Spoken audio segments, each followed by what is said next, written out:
Nós vamos conversar um pouquinho hoje. Conversa muito nossa, muito pessoal aqui na igreja.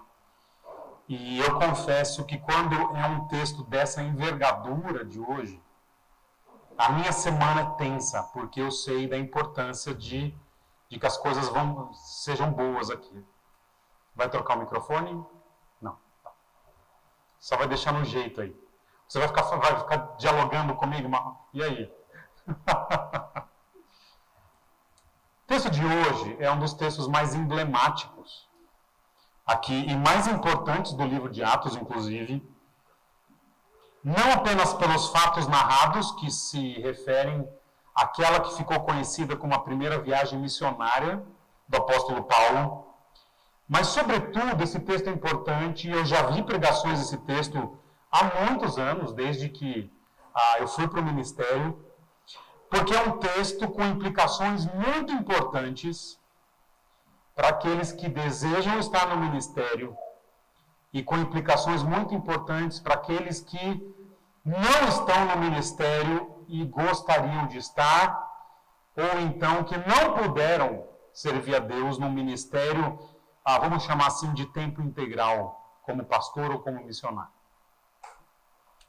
Alguns aqui na igreja, jovens e alguns não tão jovens, cultivam o desejo, a esperança de um dia seguirem no ministério, seja pastoral, seja missionário, e eventualmente diz, eu quero ser um pastor. Outros dizem, eu vou servir a Deus em outras terras. Outros ainda falam assim, eu só estou esperando me aposentar, porque aí depois eu vou. Enfim, a realidade é que nem sempre esses planos e desejos saem. Não. A realidade é que muitas vezes esses planos e desejos de estar no ministério, eles nem sempre saem como planejado. Aliás, para ser sincero, acho que nunca é como a gente imagina. Porque há vários fatores, e a gente vai lidar com esses fatores hoje, que levam alguém a estar no ministério, especialmente num ministério maior, mais longevo. E ao longo dos 16 anos da nossa igreja, nós já vimos vários casos. Pessoas que pareciam que iam para o ministério e não foram. Outros achavam que seriam pastores, seriam missionários, e eventualmente a liderança da igreja não reconheceu nessas pessoas as qualificações, ou o momento, ou qualquer outro fator momentâneo para que essas pessoas de fato fossem oficializadas ou como pastores ou como missionários. Eu poderia citar aqui, sem brincadeira, eu fui registrando nessa semana vários casos. Só quanto ao pastorado, 4 casos aqui nessa igreja. E para muitos desses que criaram uma expectativa de estar no ministério, quando ouvem um não, o mundo meio que desaba. E o contrário é verdadeiro. Alguns de nós não planejaram que estariam no ministério ou neste ministério. Eu, por exemplo, se você pegar as minhas falas na época do seminário, graças a Deus hoje não tem ninguém da minha turma de seminário aqui, mas eu zoava quem ia ser pastor. Eu falava assim, eu vou contar, isso não está planejado aqui, então entre nós aqui. Okay. Eu falava, vocês que vão ser pastores, vocês são fracos. Bom mesmo é missionário. Porque eu não queria ser pastor. Até que um dia eu decidi tentar. E as coisas estavam encaminhadas para eu pastorear em outra cidade. Em 2 outras cidades, na verdade, eu ia ter que decidir. E acabei ficando aqui. Me parece que até existe um padrão. Pelo menos os pastores que eu conheço, eu convivo. Quando o indivíduo acha que está pronto, que tem os requisitos, normalmente ele não vai. E acontece também que às vezes quando o indivíduo fala, ih, rapaz, acho que ministério não é para mim, sinto incompleto, às vezes esse camarada vai.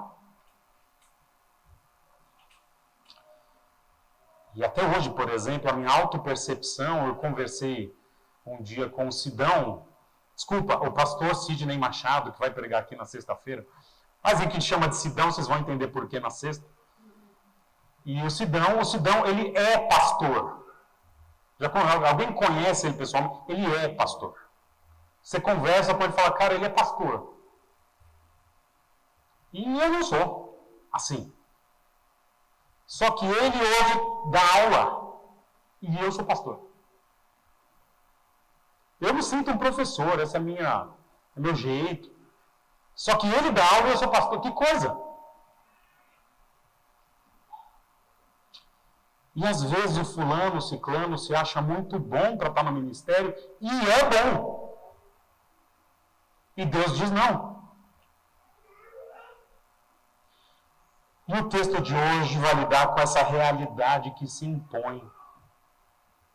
Alguns que chegam ao ministério servem para uma vida. E outros que pareciam se encaminhar para isso e há fatores no meio do caminho que não permitem que o indivíduo ou chegue ou se chega que ele continue. Contando aqui na nossa igreja, ainda nessa introdução, nós temos aqui hoje, nesta igreja, 8 pessoas que fizeram seminário. 3 anos, 4 anos, 5 anos. 8 pessoas dessa igreja. Mas no momento das 8, apenas uma, que sou eu, está no ministério de tempo integral. Não que os outros não tenham ministério, a gente vai conversar sobre isso. Mas está à frente, na linha de frente. São irmãos preparados.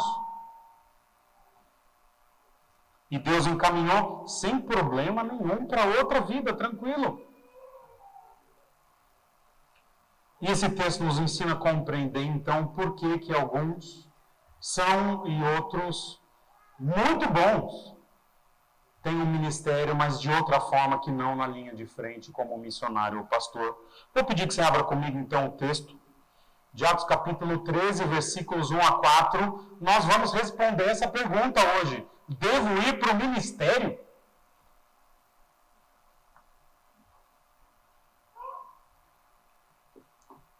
Pergunta importantíssima. Devo ir para o ministério? Eu devo me tornar um pastor como um ofício principal?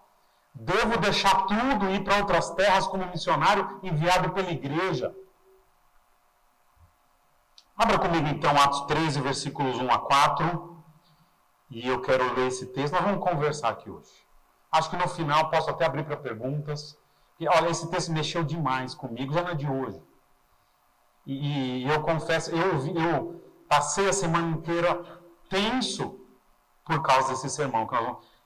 Turma, eu entendo que teologia não é uma coisa em tese que você fala. Em tese é assim. Não, a gente tem que falar da vida real da igreja. Casos práticos. Ele não está falando de princípios em tese, ele está contando a história de 2 homens. Então a conversa hoje é importante. Diz assim o texto de Atos capítulo 13, joga para a gente, Arthur, versículos 1 a 4, quando diz assim.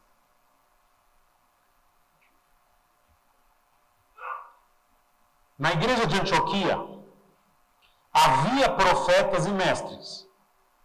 Barnabé, Simeão, chamado Níger, Lúcio de Cirene, Manaém, que fora criado com Herodes o tetrarca, e Saulo. Enquanto adoravam ao Senhor e jejuavam, disse o Espírito Santo: separem-me Barnabé e Saulo para a obra que os tenho chamado.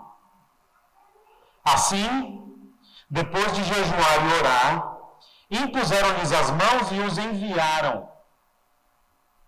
Enviados pelo Espírito Santo, desceram a Seleucida e dali navegaram para Chipre até aqui. É um texto histórico. do que acontece com dois dos maiores nomes da história da igreja, Barnabé e Saulo. Eles compõem a liderança de uma igreja, a igreja de Antioquia, junto com outros homens, mas num belo dia essa liderança está orando, está jejuando, e Deus fala: eu tenho uma obra específica com dois de vocês. Saulo e Barnabé, não nessa ordem, Barnabé e Saulo, o Espírito Santo manda separá-los, apartá-los do resto, dos líderes da igreja, inclusive. E a igreja, então, ou pelo menos os líderes, jejuam e oram, e eles impõem as mãos, daqui a pouquinho eu vou explicar o que é isso.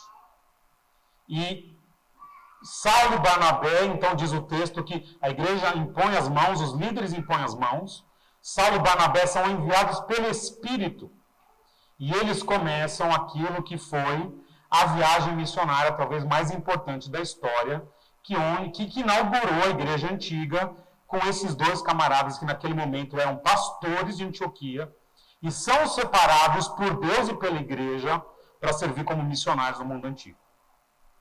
Essa é a história.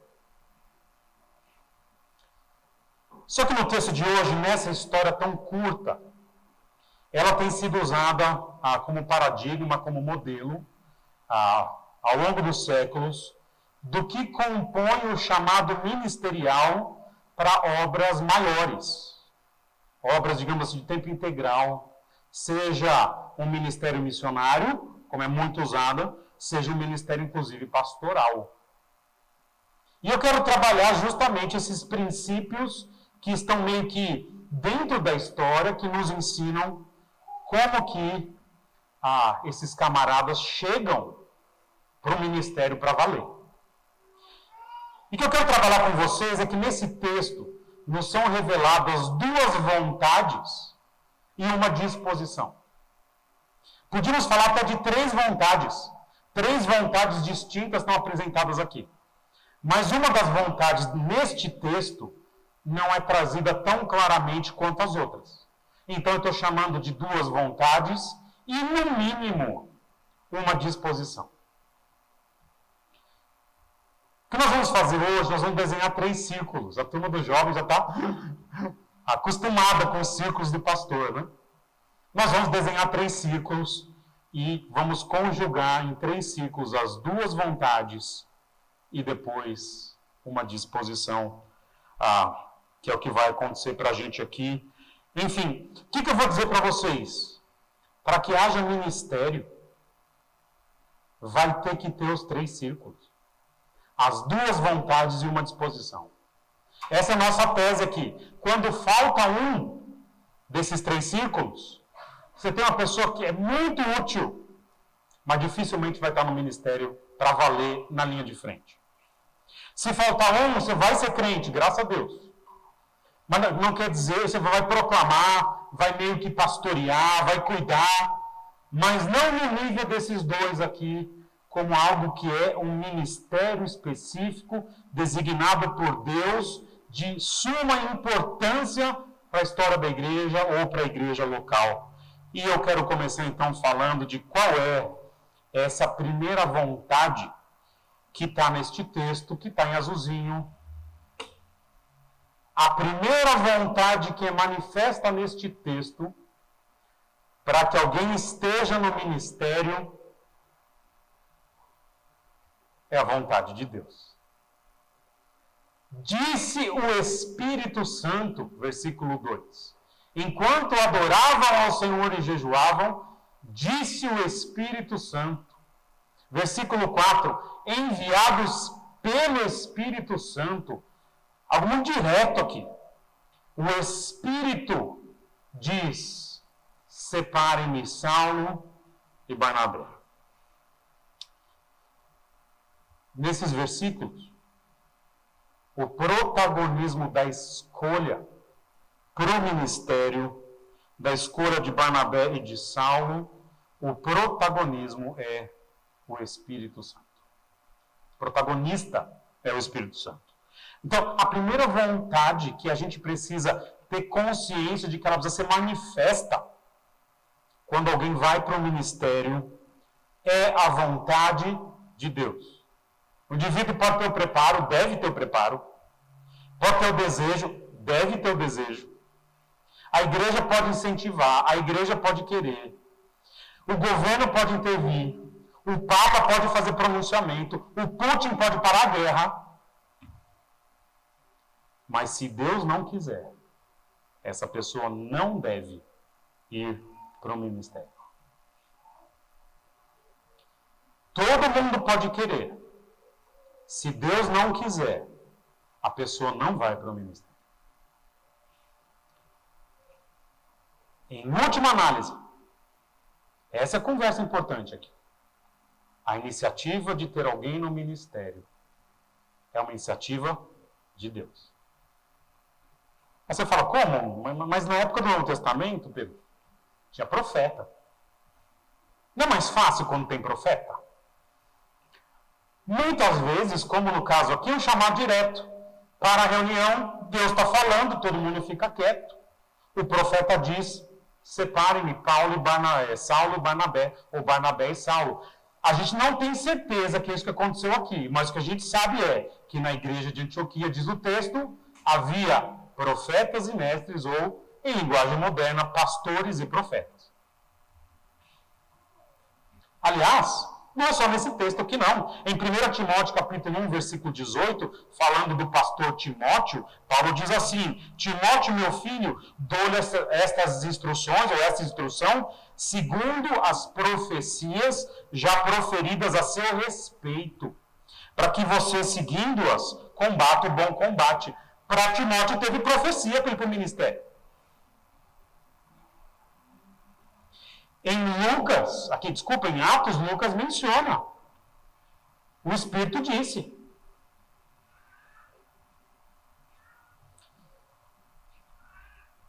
O problema é que a gente não tem mais profetas. Não tem. Os profetas, assim como os apóstolos, morreram no primeiro século. Como que a gente, então, percebe que é vontade de Deus que alguém esteja no ministério, você não tem mais a revelação direta de Deus? É esse não. Esse sim, esse não. O que nós vamos ver não são mais os profetas, mas as profecias, ou seja, aquilo que ficou registrado pelos profetas até o primeiro século, que é a Escritura. Por isso que eu estou colocando ali entre parênteses, nesse azulzinho tão claro, vontade de Deus, entre parênteses, requisitos. Se for de Deus, nós vamos ter que olhar as circunstâncias, mas mais do que os requisitos, se o indivíduo tem ou não para o ministério de missionário ou para o ministério pastoral. Já vou avisar vocês que para ser um missionário, a Bíblia não revela muitos requisitos. De forma indireta, tem que ser crente.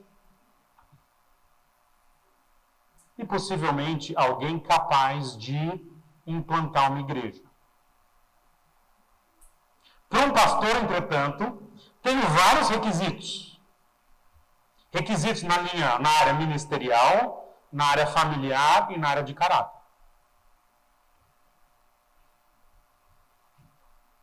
Na área ministerial, o indivíduo não tem dom de ensino.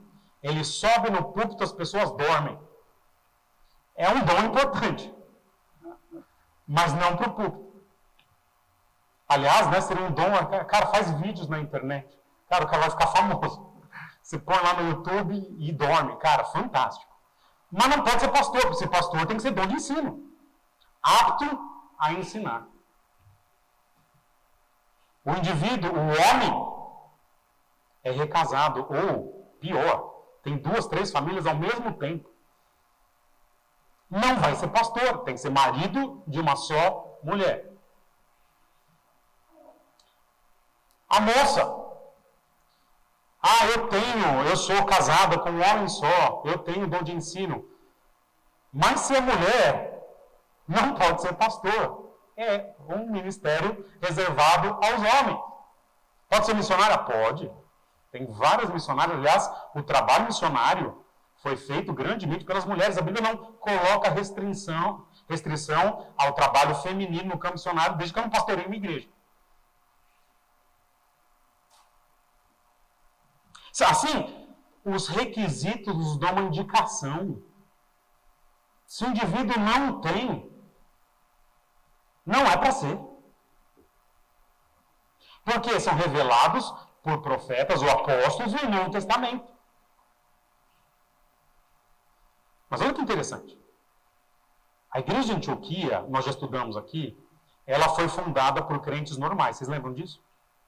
A melhor igreja do Novo Testamento é fundada por gente que não era pastor, não era profeta, não era apóstolo. Funda a melhor igreja. Mas quando tem um trabalho desse monte, desse porte, para fazer, que é fundar igrejas, uma depois da outra, e estabelecer líderes da igreja, não é o crente comum que faz. É alguém selecionado por Deus.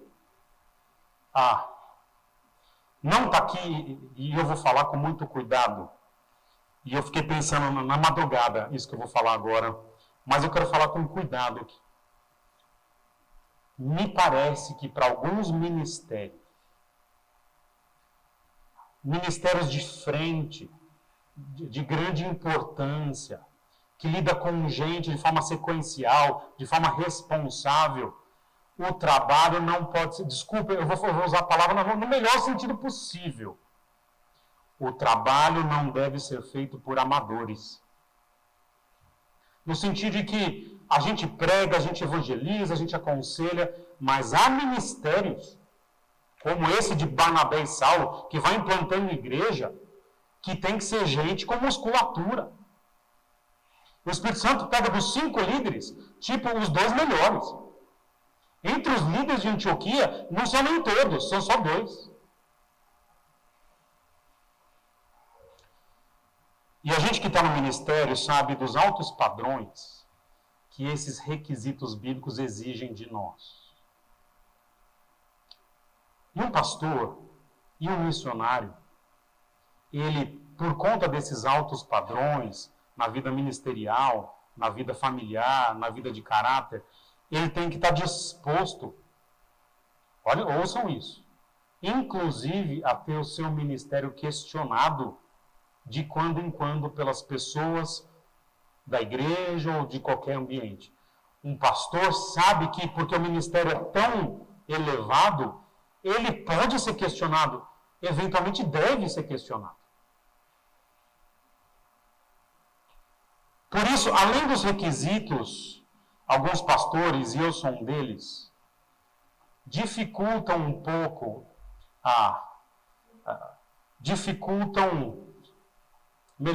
facilitam a igreja de manifestar a sua desaprovação. Eu vou explicar isso para vocês. Quanto ao ministério. Pastor muito amigo meu, e ele, quando teve a votação na igreja dele, há muitos anos atrás, havia uma série de candidatos a serem pastores daquela igreja, uma igreja bem conhecida hoje em São Paulo, e alguém na assembleia, era o esquema daquela igreja, alguém na assembleia propôs, vamos colocar o fulano, que era esse pastor. E eu era um jovem na época, 25, 26 anos. E um monte de gente já no ministério, concorrendo para a vaga, e alguém na assembleia fala, coloca o fulano, que é jovem da igreja. E ele fez um pedido, então, para quem fazia cédula, falou, coloca, então, por último, e não fala mais nada. Enfim, ele ganhou a votação, e é pastor há mais de 40 anos da mesma igreja. Vocês vão lembrar, alguns de vocês estavam nessa igreja, quando eu fui eleito pastor aqui, em votação da igreja, eu fiz um pedido, não sei quantos sabem que eu fiz um pedido para essa votação, e o pastor Marcos Granconato, que levou quem estava aqui nessa época. Vocês são os responsáveis, hein? Briguem com eles. Eu fiz um pedido. Eu queria que a igreja tivesse plena liberdade de dizer não, não queremos. Eu falei, pastor Marcos, eu queria, se você puder, que a votação seja secreta. A pessoa punha lá, foi secreta, Cris? Foi, Sérgio? Foi secreta, cédula? colocava, você quer o Pedro como pastor? Sim ou não? Por que secreta? Eu não quero que a pessoa vote em paz. Se a votação é não, é mão de Deus, Deus não quis, não tem nenhum problema, eu acho que vocês concordam comigo, de não ser pastor. O que vocês acham? Não tem nenhum problema, você é crente, tá bom. Eu também acho que não tem problema nenhum, se Deus fala não, é não, tem paz, aliás. Toda a assembleia da nossa igreja, especialmente as mais complicadas, eu vou contar para vocês, vou contar. Eu falei uma conversa nossa aqui, vou contar. Toda assembleia eu venho preparado para alguém se levantar e falar, eu gostaria de pensar, de termos um outro pastor na igreja. Vou ensinar o caminho, anotem aí. Como que eu venho preparado? As orientações são, então, irmãos, agora, então, fulano, ciclano está propondo uma troca pastoral. É direito da igreja. Eu vou sair, os irmãos vão votar a convocação de uma assembleia em maioria simples dos que estão presentes. Se ganhar a votação, nós temos uma assembleia de troca pastoral convocada para a semana seguinte. Na assembleia da semana seguinte, eu não virei a igreja. Os irmãos vão fazer uma votação secreta. Queremos continuar com o pastor Pedro ou não? E tem o quórum estabelecido lá no estatuto. Se o quórum do não ganhar, no domingo seguinte, agora o culto é só de manhã, eu virei a igreja. Me despedirei de cada um de vocês. Entregarei as minhas chaves. Passarei as orientações administrativas, de mudança de diretoria. Vou agradecer aos irmãos. Vou dar um abraço nos que quiserem dar um abraço. E cheio de gratidão pelo tempo juntos aqui, vou seguir o meu caminho. Porque não adianta eu estar no ministério se Deus não quer que eu esteja, e a vontade de Deus tem que ser manifesta de alguma forma visível na igreja. Se a igreja não quer, é Deus que não quer.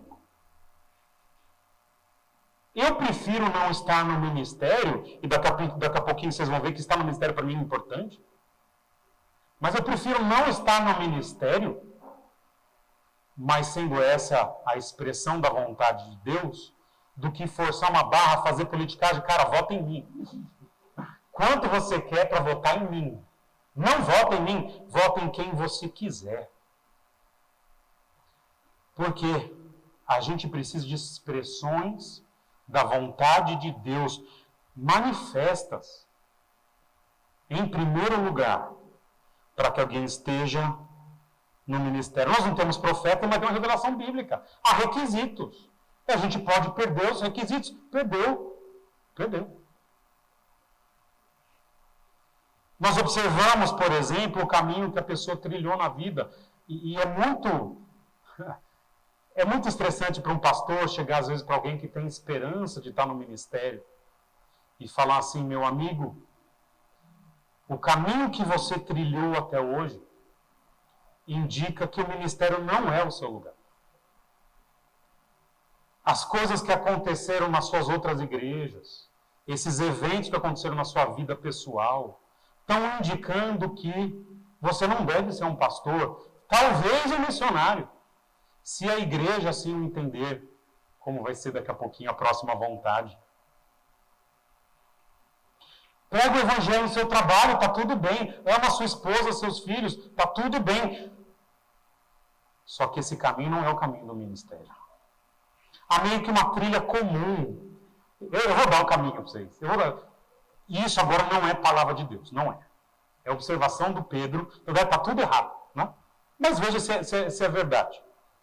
O indivíduo se envolve no serviço da igreja. Normalmente com música. Por quê? Por que música? Ele quer servir. Aprende, começa a tocar. Reunião de pastor da cidade, quase todo mundo toca, sabia? Por quê? Na juventude, queria servir a igreja, viu necessidade. Igreja tem necessidade de músicos crentes. Músico tem, mas as igrejas normalmente têm músico difícil. E eu quero falar, cara, eu quero ajudar, pega o violãozinho, aprende. Normalmente são pessoas que gostam de estudar. Ah, eu quero ser pastor, mas eu detesto estudar. Rapaz, cara, isso não tá... Talvez Deus tenha te preparado para você ser um baita do atleta, mas para ser pastor tem que... Olha, eu troquei minha cadeira do escritório. Por quê? Porque eu fico sentado, lendo, estudando, lendo artigo, pensando, muitas vezes. Mas, o pastor ele tem que saber ensinar, ele tem que gostar desse ambiente de ensino. Abra comigo Efésios capítulo 4, versículo 11, Cassiano. Efésios 4:11. Eu estou falando que o Cassiano vai pregar esse texto no Homiléticos. Eu vou começar do 10, então. Pode citar o 10 para a gente? Nossa, muito... Olha lá, hein? Olha lá. Diz assim, Efésios 4, 10 e 11. Olha como essa questão de ensino está ligada aqui. É alguém que está no pastorado, o ensino é importante. Diz assim, aquele que desceu é o mesmo que subiu acima de todos os céus a fim de encher todas as coisas. Olha agora. E ele, esse que desceu e subiu, que é Jesus, designou. Ele mesmo designou. Alguns para apóstolos, desculpa, todos já morreram. Outros para profetas, desculpa de novo, morreram também. Outros para evangelistas, olha os missionários aqui. E outros para pastores, mestres ou pastores e mestres. É a mesma categoria aqui. O indivíduo é pastor, ele é professor, é junto. Com o fim de preparar os santos para a obra do ministério, para que o corpo de Cristo seja edificado. Esse texto emblemático indica que é Jesus que se envolve pessoalmente na escolha dos que vão trabalhar, seja como apóstolo e profeta, que a gente vê na Escritura isso acontecer, mas depois de apóstolo e profeta, estão falando de evangelistas e pastores mestres. Jesus se envolve nesse negócio para valer. Ele designou.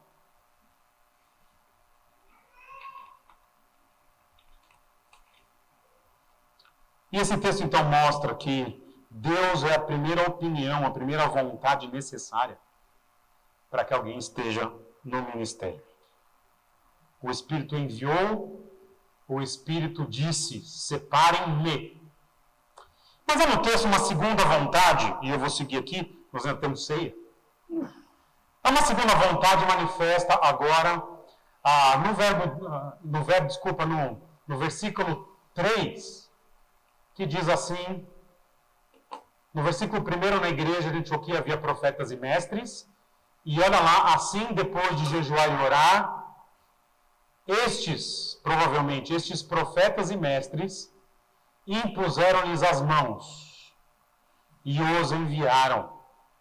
A segunda vontade que precisa ser expressa no envio de alguém, seja para o campo missionário, seja para o ministério pastoral, é a vontade da igreja, mas não é só da igreja, mas em especial de um grupo da igreja.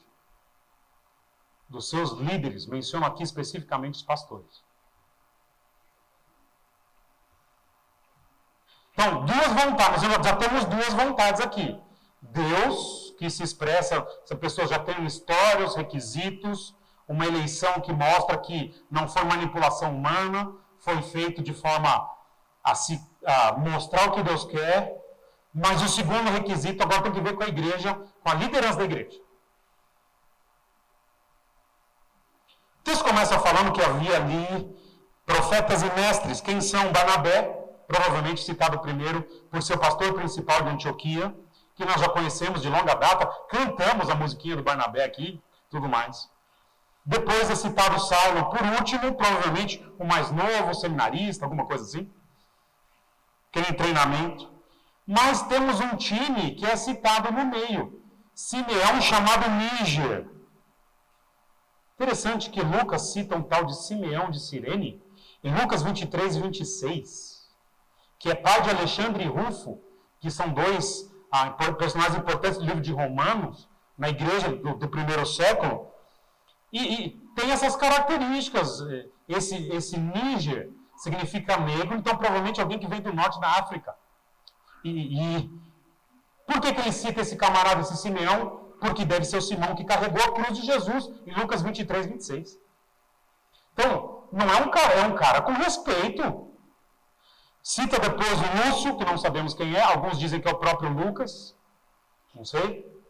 E citam o tal do Manaém, que foi criado com o tio daquele Herodes que morreu comido de bicho, o Herodes Antipas, ok? Esses são os líderes. E está tendo uma reunião de liderança, estão adorando e jejuando, e no meio da reunião, o Espírito diz, separem Barnabé e Saulo. Fala para mim. Você está numa reunião com profetas gabaritados. Esse time aí. De repente alguém diz, Deus está dizendo, nós temos que separar Barnabé e Saulo. O que você faria imediatamente? Vou separar, né? Deus falou. É isso que eles fazem? Não, tem um depois. Depois de jejuar e orar, eles esperam. Eles esperam. Eles jejuam.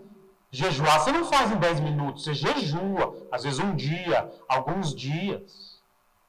Eles oram. Aí eles fazem uma cerimônia muito conhecida na antiguidade, que perdura até hoje, que é a cerimônia de imposição de mãos para quem vai ser eleito para o ministério. Cerimônia que ela é revelada aqui, nesse texto, em 1 Timóteo 5,22, quando Paulo fala para um pastor, olha, não se precipite em impor as mãos sobre ninguém, e não participe do pecado dos outros, conserve-se puro. Quando você for impor as mãos numa cerimônia de eleger outro pastor, Timóteo, não faz isso às pressas. Essa cerimônia é importante. Espera. E é isso que eles fazem aqui.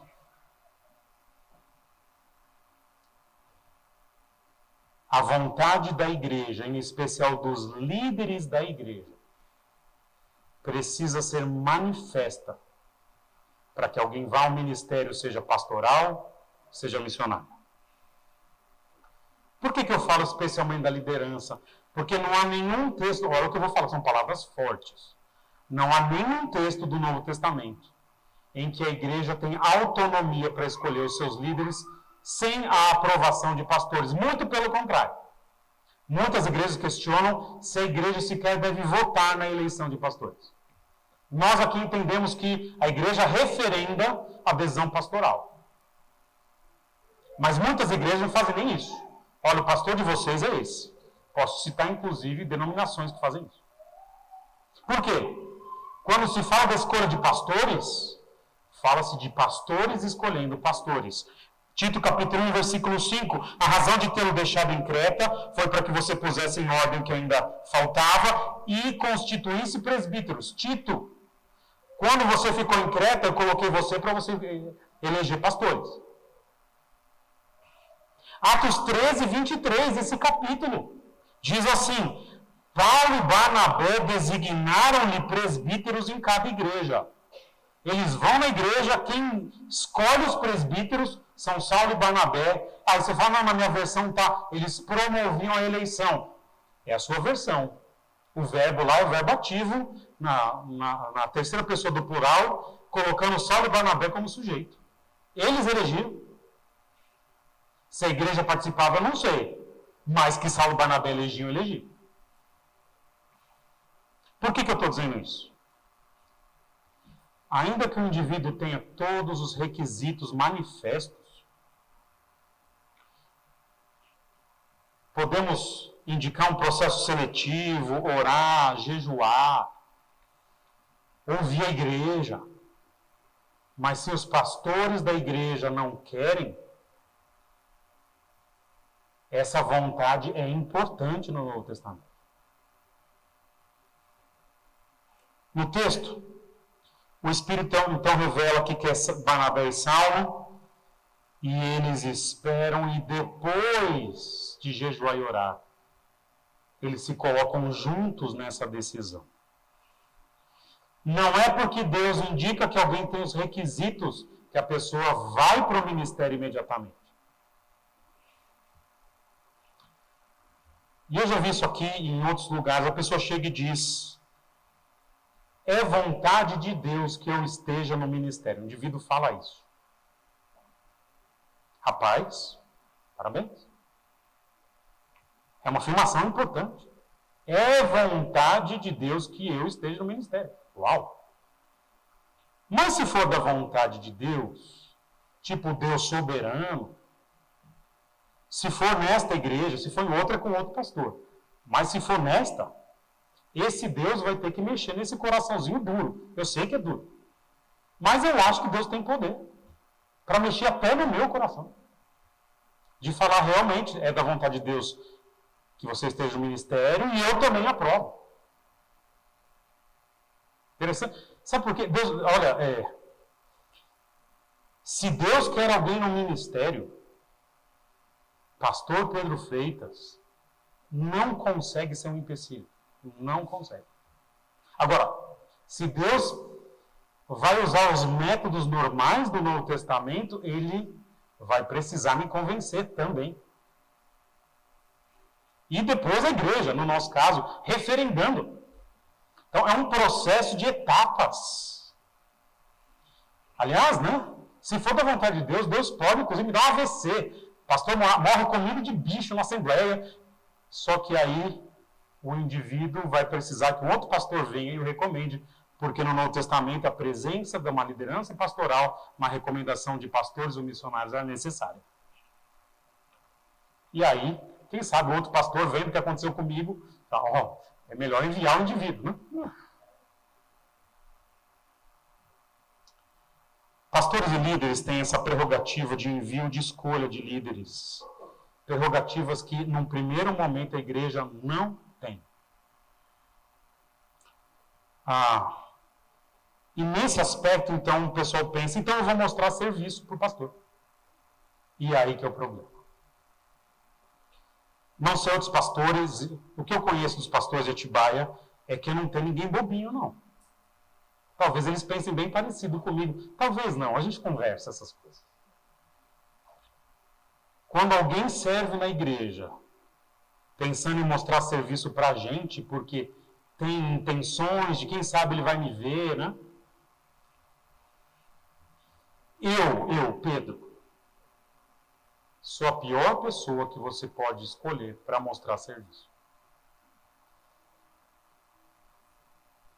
A gente quer olhar pessoas que vão para o ministério que tem uma preocupação: servir. Independentemente se vão ser notadas ou não. Se alguém serve para tentar impressionar, não serve. E eu já vi. O indivíduo chega e fala assim: puxa, o pastor não vai me enviar. E eu fiz tudo certo. E eu respondo: se você fez tudo certo, você está em paz, amigo. A bomba é minha, fica tranquilo. Mas normalmente, quando o indivíduo acha que fez tudo certo, eu acho que fez tudo certo para mim. Eu não sou a pessoa que a gente tem que impressionar. Nós somos a igreja em que um tem que servir o outro. Mas eu vou te falar o que me impressiona. Tem coisa que realmente me impressiona. Primeiro, me impressiona pessoas que são humildes. Cara, eu fico impressionado, porque é uma luta de todos nós. Quem é realmente humilde, cara, isso me impressiona. Rapaz, fulano é humilde, cara. Segundo, me impressiona quem está disposto a servir. PPTO. PPTO. Conceito bíblico do PPTO. Pau para toda obra. O indivíduo fala: você pode me ajudar? Claro. Você pode. Claro. No exército sempre tinha aqueles. E eu aprendi isso vendo as coisas acontecerem. Tem gente que você pode contar, cara. Tem gente que você fala: mano, eu estou precisando de alguém do pelotão aí para limpar a privada. Tem cara que fala: ei, mano, se é para comandar, sou eu, mas limpar a privada, não me chama, não. Rapaz, mas é muito difícil lidar com isso. Mas para o ministério, Fulano, você pode limpar a privada? Claro, pastor. Me impressiona gente que é piedosa. E piedade é uma coisa que a gente não fabrica. Esse indivíduo ora, diante de Deus, se coloca. Você não fabrica, porque se ele tenta mostrar, ele mostra que não é. E me impressiona sobretudo, e esse fator é muito importante, alguém que está na igreja e que se importa com os outros. Cara, eu me importo com a igreja. Porque a gente vê muita gente querendo liderar a igreja por motivos pessoais de realização. Mas quando a pessoa quer servir porque se importa com os outros, a aula é diferente, a pregação, ele não está preocupado em ser exaltado, mas que as pessoas aprendam, que as pessoas cresçam. E isso me impressiona. Falei de duas vontades, a vontade divina e da vontade da liderança da igreja. A igreja participa, transferindo sua autoridade para esses dois homens através da sua liderança. E, finalmente, há uma última disposição nesse texto. Olha lá. Sai um triangulinho vermelhinho ali. Diz o texto que, enviados pelo Espírito Santo, desceram a Seleucida e dali navegaram para Chipre. O que acontece nesse texto? Saulo e Barnabé vão. Ou seja, à luz da revelação de Deus, à luz do envio da igreja, dos líderes da igreja, eles falam, eu quero, eu vou. Claro. Se deu o triangulinho ali, meu amigo, minha sugestão, vá para o ministério, é o seu lugar. As três vontades, ou as duas vontades, uma disposição, estão aí. Alguns indicam que a vontade da pessoa estar no ministério, para o ministério pastoral, está em 1 Timóteo capítulo 3, versículo 1, quando diz, esta afirmação é digna de confiança, se alguém deseja ser bispo, deseja uma nobre função. Alguns colocam, olha, esse desejo é importante. 1 Pedro capítulo 5, versículos 1 e 2, apóstolo Pedro falando agora como pastor, ele coloca que a pessoa não pode estar no ministério por obrigação. Ele diz, pastoreiem o rebanho de Deus que está sob os seus cuidados, olhem por ele, não por obrigação. Droga! Eu tenho que ser pastor. Não. Eu quero ser pastor. Eu quero cuidar do rebanho. Isso deve ser algo que o indivíduo quer. Há essa disposição interior do indivíduo falar, cara, eu quero. E eu vou contar o outro lado para vocês aqui. Me perdoem a sinceridade, não vai ofender vocês, fica tranquilo. Mas vocês vão ver como é o lado de cá. Do púlpito para cá.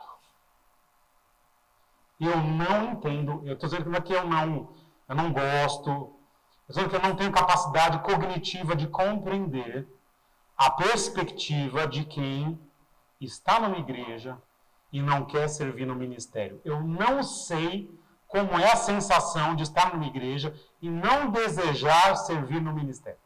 Eu não sei por quê, porque há muitos anos eu não tenho essa sensação. Todos os lugares que eu frequentei como igreja e fora da igreja, para mim havia sempre um sentido de que, cara, eu quero servir mais. E se eu for para o ministério, tudo bem. É difícil, mas tudo bem. Eu não sei a ideia de que alguém fala, vou escolher uma igreja para frequentar. Eu não entendo isso. Não estou dizendo que é ruim isso. Estou dizendo que, para quem está no ministério, há um desejo intenso, inescapável, interior de, cara, o que Deus colocar para mim, eu vou fazer e eu vou servir. Charles Spurgeon diz o seguinte, se você consegue ficar longe do ministério, missionário ou pastoral, você consegue fica muito bem sem ser pastor, sem ser um missionário, então fique. Porque tem gente na igreja que não consegue. E talvez você não entenda o lado de cá, como nós aqui não entendemos às vezes o lado daí. Eu fiquei nessa igreja porque eu vi a igreja sem um pastor. Eu tinha outras propostas. Falei, cara, e aqueles irmãos? Eu posso fazer. Não sei se eu sou um pastor, mas tá bom. Eu vou servir.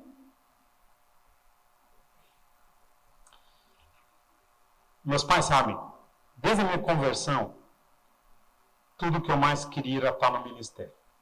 Estava no colégio, vim fazer o retiro vocacional, o tal do retiro vocacional que alguns já fizeram. Estava no colégio, Cris. 17 anos, colégio Bandeirantes, boas possibilidades de vida fora da igreja. Falei, fiz o retiro vocacional, falei, pai, mãe, vou para o ministério. Eles falaram, não vai. Vai fazer faculdade. Fiz a faculdade. Em algum momento quis largar. Falei, acho que eu vou para o seminário agora, termino a faculdade. Terminei. Fui aos Estados Unidos, voltei. Posso ir agora? Vai trabalhar, filho. Fui trabalhar. 2 aninhos trabalhando lá. E eu lembro de falar, acordar de manhã, falar, tá na empresa, olhar ali, uma boa empresa, ganhava bem razoável. Comprei meu terreninho com o dinheiro que veio de lá. E falava, Senhor, o que eu estou fazendo aqui, cara? Eu queria ser pastor. Quer dizer, não, isso é depois. Eu queria ser missionário. Pastor é para os fracos. Até que um dia a Dani, já namorava a Dani, ela falou, ai Pedro, eu acho que eu vou fazer um ano de seminário. Eu me converti mais tarde. Eu falei, opa, pai, mãe, agora eu vou. Larguei o trabalho e fui para fazer um ano, no ano de 2000. Bem, de lá para cá, foi só ministério. Tentei sair algumas vezes, não consigo. Quando eu fui namorar a Dani, ouçam isso vocês. Antes de namorar a Dani, levei ela num restaurante bacana, na época eu podia. Investimento, né? Falei, moça, a gente está saindo, tem conversado. Vai que um dia a gente namore, nossa, e tipo, case. Se eu quiser ir para a África, você vai comigo? Sabe o que ela respondeu? Sem vacilar, eu vou. Eu fiz essa pergunta para a Dani semana passada, ela não está aqui hoje, está num curso. Querida, se a gente quiser, se eu quiser, voltar para o Quênia, você vai? Resposta dela, de cara, eu vou. Você quer estar no ministério, você que nem eu, não consegue viver longe? Busque uma esposa que no mínimo tope essa aventura, porque não é para todo mundo. Porque há essa disposição interior de querer servir. Eu vou contar uma, eu já contei para alguns de vocês, não se escandalizem. Eu não estou rebaixando a igreja no que eu vou falar. Na época que eu tive ministério no aeroporto, 5 anos, indo toda quarta-feira, evangelizando pessoas e criando um grupo ali que poderia ter se tornado uma igreja. Conforme eu saía de uma reunião, ia para outra, passando pelo aeroporto, indo para a sala ecumênica, terminal 1, que hoje é o terminal 2, enfim, entre os terminais, eu ia passando, e eram voos internacionais, e eu estava prestando concurso para ser diplomata, para voltar para a África, e eu olhava os voos indo embora e falava, Senhor, eu vou para onde o Senhor quiser. Pode escolher o lugar que eu vou. Qualquer lugar. Se o Senhor quiser uma opinião, entretanto, humildemente, eu tenho um lugar que eu prefiro não ir, mas eu vou para aquela igreja em Atibaia. Prometo para vocês, eu falei várias vezes, caminhando, Senhor. Não sei onde o Senhor vai me levar. Olha que legal ter microfone. Não sei onde o Senhor quer me levar. Ia caminhando, vou para qualquer lugar. Mesmo que seja para aquela igreja em Atibaia, eu vou. Cuidado com as suas orações. Eu devia ter falado, Senhor, mesmo que vou para Nova York, eu vou. Não foi para Genebra, nossa, puxa, comer linte a vida toda, se o Senhor quiser, eu faço esse sacrifício. Mas havia essa disposição de servir até onde não era a minha preferência.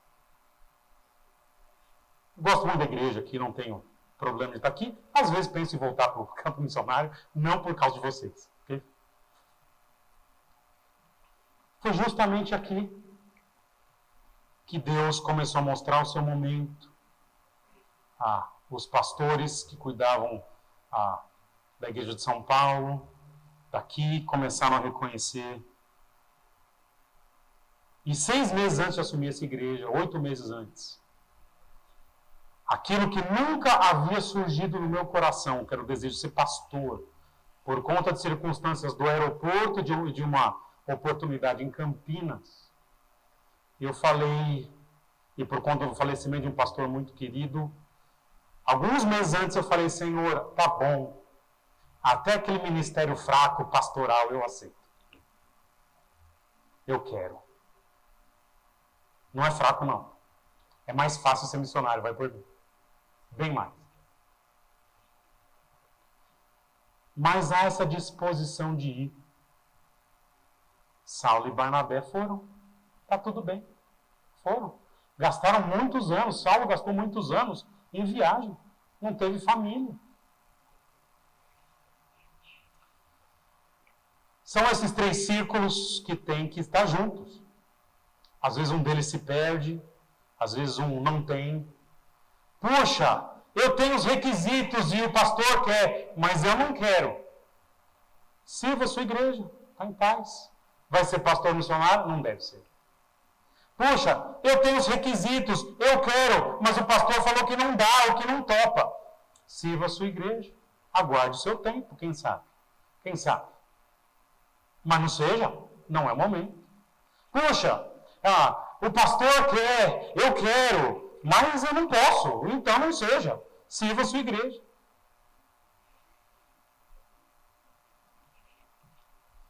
E eu quero terminar fazendo algo que eu não costumo fazer aqui na igreja. Vocês não precisam vir aqui à frente.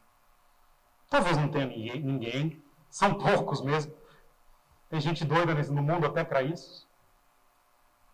Eu queria saber se existe alguém que tem um último círculo aqui.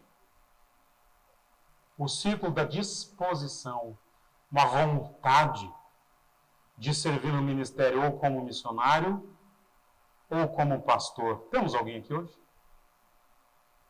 Temos alguns aqui. Levante sua mão. Temos alguns aqui. Ok? Eu quero orar por vocês hoje. Esse círculo da disposição pessoal já não é tão comum.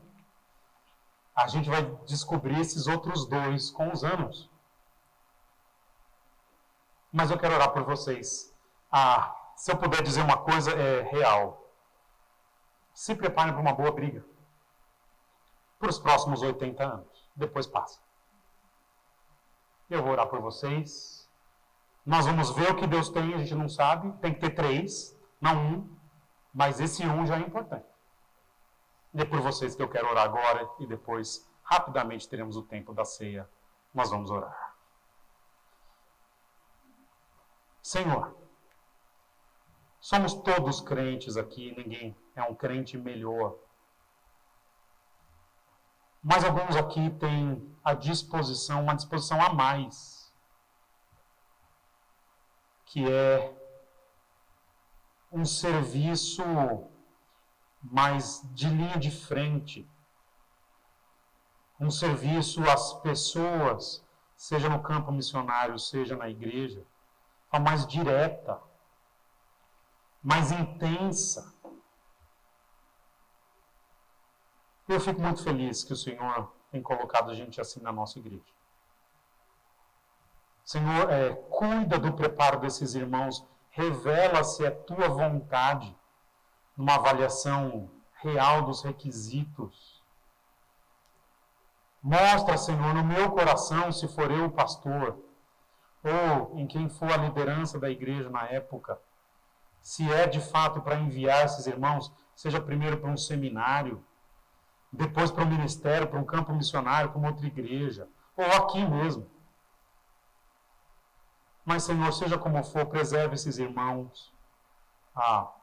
Coloca no coração deles que a obra pastoral é uma obra excelente. E a obra missionária que antecede a obra pastoral prepara os fundamentos da igreja.